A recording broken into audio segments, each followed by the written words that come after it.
BTR অঞ্চল এসময়ত বহুত দীঘলীয়া সময় অশান্তিৰ লগত জড়িত আছিল। কোনেও কাৰো লগত বিশ্বাস নাছিল। কিন্তু এতিয়া প্ৰমোদ বড়োৰ নেতৃত্বত বিটিচিত আজিৰ দিনত 100% শান্তি হ'ল। আৰু ইয়াৰ কাৰণে যিমান দল সংগঠন ব্যক্তি আমাৰ বিটিচিত মানে জীয়াই থাকিবলৈ শান্তি পাইছে। আৰু ইয়াৰ কাৰণে আজি বিজেপিও ইয়াত মানে মুক্তভাৱে ইলেকশ্যনত নমাবৰ কাৰণে চিন্তা চৰ্চা কৰা হৈছে, খুব ভাল কথা। কিন্তু কথা হ'ল কি, বিটিআৰ চুক্তি কৰা হ'ল বিজেপিৰ লগত, আৰু বিজেপিৰ লগত চুক্তি কৰি পেলাই আজি বিটিআৰত আমাৰ প্ৰমোদ বড়োৰ নেতৃত্ব চলি আছে। আৰু সেই সময়ত আজি যেহেতু মানে বিজেপিয়ে 40টা সমষ্টিত খেলিম, 10টা সমষ্টিত খেলিম বুলি কোৱা কথাটো আমি অলপ আশ্চৰ্য পাইছোঁ। কাৰণ যে আজি যোৱা 2003 চনত যি বিটিচি চুক্তি কৰা হৈছিল, সেই সময়ত কংগ্ৰেছ চৰকাৰ আছিল, তৰুণ গগৈ আছিল মুখ্যমন্ত্ৰী। তেওঁলোকে সেই অঞ্চলে যেহেতু আন্দোলনকাৰীসকলৰ লগত মানে চুক্তি কৰা হৈছে, ইয়াৰ কাৰণে আন্দোলনকাৰীসকলৰ হাততে এৰি দি পেলাই ইয়াত কোনো ৰাজনীতিক চিন্তা কৰা হোৱা নাছিল কংগ্ৰেছে। আৰু ইয়াৰ কাৰণে আমিও ধন্যবাদ দিছোঁ যে এই অঞ্চলৰ অভাৱ অভিযোগ কোনে বুজি পায়, যিসকল আন্দোলনকাৰী তেওঁলোকে অভাৱ অভিযোগ বুজি পায়। ইয়াৰ কাৰণে তেওঁলোকক এৰি দি পেলাই যোৱা 15 বছৰ সংগ্ৰামক শাসন কৰিব দিলে।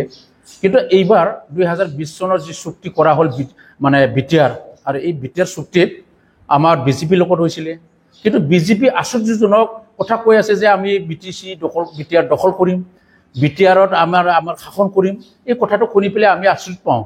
কাৰণ যিসকলে আমাৰ লগত চুক্তি কৰিছে, চুক্তিকাৰীসকলক ইয়াত সহায় কৰিব লাগে। কিন্তু সহায় কৰিব বাদে এতিয়া এওঁলোকে এইটো কাঢ়ি ল'বৰ কাৰণে, দখল কৰিবৰ কাৰণে চেষ্টা কৰি আছে। এইটো ভাল লক্ষণ নহয়। কাৰণ আন্দোলনকাৰীসকলেহে জানে ইয়াৰ সমস্যাটো কি, আৰু চুক্তিৰ যিখিনি দফা আছে এইবিলাকহে ৰূপায়ণ কৰিবৰ কাৰণে যত্ন কৰিব লাগে আমাৰ বিজেপি চৰকাৰে। কিন্তু ইয়াত খালি মানে চুক্তিৰ নামত চুক্তি কৰি পেলাই ইয়াত নিজৰ ৰাজনীতিক লাভালাভকে বেছি প্ৰাধান্য দিয়া নিচিনা আমি দেখা পাইছোঁ। আৰু সেইটো আমাৰ বিটিচি বাকী ৰাইজৰ কাৰণে ভাল নহয়।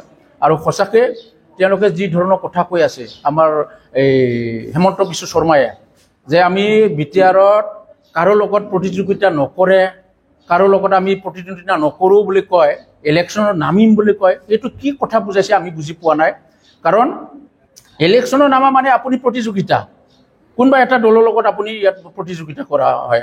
এইটো কৈ পেলাই কি বুজাব খুজিছে আমি বুজি পোৱা নাই। প্লাছ আমাৰ এখেতে কৈছে প্ৰতিযোগিতা কৰাৰ একমাত্ৰ লক্ষ্যটো বোলে হ'ল অবড়ো সুৰক্ষা কৰাৰ কাৰণে। কোনটো কি অবড়ো মই বুজি পোৱা নাই।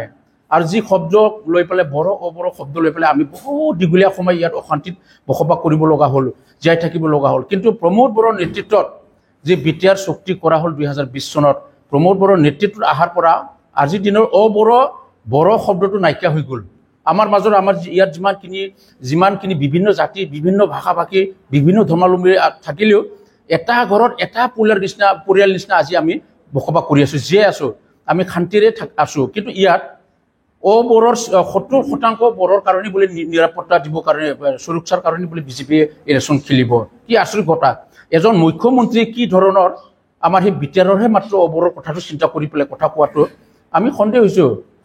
বড়ো সৃষ্টিকাৰীয়ে সঁচাকৈ আমাৰ অসমৰ মুখ্যমন্ত্ৰী হেমন্ত বিশ্ব শৰ্মাই কৰিছে নেকি, বা আমাৰ বিজেপিয়ে কৰিছে নেকি, মই তেনেকুৱা লাগিছোঁ। আৰু সঁচাকৈ যদি তেনেকুৱা বড়ো যদি ৰাজনীতিক বাতাবৰণে যদি সঁচাকৈ হয়, তেতিয়া ভাবি ল'ব ইয়াত আকৌ অশান্তি হ'ব। আৰু সেই অশান্তি সৃষ্টিকাৰীও হ'ব একমাত্ৰ ডক্টৰ হেমন্ত বিশ্ব শৰ্মা, আমাৰ বিজেপি। কাৰণ সেইটো আমাৰ কাৰণে ভাল লক্ষণ নহয়। আমি কামনা কৰিছোঁ তেনেকুৱা কৰিব নালাগে, বিজেপিয়ে তেনেকুৱা চিন্তা কৰিব নালাগে। কাৰণ বিটিআৰ হ'ল অসমৰ 32টা জিলাৰ ভিতৰতে অন্তৰ্গত, অসমৰ এজন মুখ্যমন্ত্ৰীৰ অধীনতে। সি কেনেকৈ অনলি 5টা সমষ্টিৰ অবড়োৰ কাৰণে সুৰক্ষাৰ কথা চিন্তা কৰিলে, এইটো আচৰিত। আমি ইয়াৰ সমগ্ৰ অসমৰ অবড়োৰ কথা কিয় চিন্তা নকৰিলে?